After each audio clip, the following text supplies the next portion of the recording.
ఒక వ్యక్తి సముద్రంలో చేపలు తెచ్చి అమ్ముకుని బతుకు సాగిస్తూ ఉన్నాడు. ఎంత సంపాదించినా కడుపుకే గానీ మిగలడం అంటూ లేదు. తల్లి గుడ్డివారు ఉండడానికి ఇల్లు లేదు. పూరి గడుసులో మాత్రమే పెళ్ళి అయింది కానీ పిల్లలు లేరన్న బాధ. ఇలా గడుస్తూ ఉండగా ఒకరోజు సముద్రం నుండి చేపలు తీస్తుండగా పెద్ద అల సముద్రంలో సాగర కన్యను కొట్టుకుంటూ వచ్చి ఒడ్డుకు వచ్చి ఒక పెద్ద రాయికి తగులుకుంది. మళ్ళీ సముద్రంలోకి వెళ్ళడం చాలా కష్టమైంది. అప్పుడు ఇతను వెళ్ళి చూడగా ఆ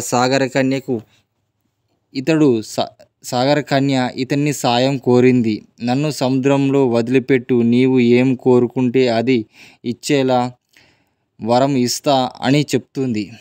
సరే అని అతను తన పడవలో ఆమెను తీసుకువెళ్ళి సముద్రం మధ్యలో వదిలి ఏం వరం అడగాలో తెలియక మరుసటి రోజు అంటే కుటుంబంతో మాట్లాడి వస్తా అని చెప్తాడు. అలాగే మిత్రమా, రేపు నీ కోరిక చెప్పు, నన్ను రక్షించినందుకు ధన్యవాదాలు అంటూ సాగర కన్య వెళ్ళిపోయింది. ఇంటికి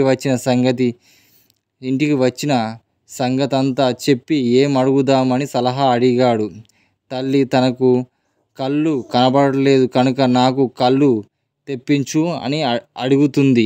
తండ్రి మనకు ఇల్లు లేదు కాబట్టి ఇల్లు కావాలని అడుగు అని చెప్తాడు. భార్య ఎన్ని ఉంటే ఏం మాత్రం లాభం లేదు, మనకు సంతాన యోగం ఇవ్వమని చెప్పు అని అంటుంది. అందరూ సలహాలు విన్న గందరగోళం అవ్వకుండా ఆలోచిస్తూ పడవ ఎక్కాడు. ఏం అడుగుదాం అనుకుంటూనే సాగర కన్య దగ్గరికి వెళ్ళాడు.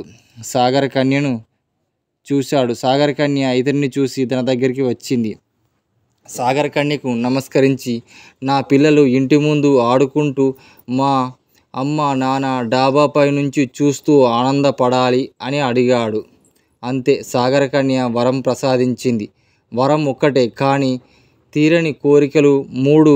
తల్లి కోరినట్లు చూపు, తండ్రి కోరినట్టు ఇల్లు, భార్య కోరినట్టు సంతానం ఇస్తుంది సాగర కన్య. ఒక తెలివైన ఆలోచనల వల్ల కుటుంబం సంతోషంగా ఉంటుంది.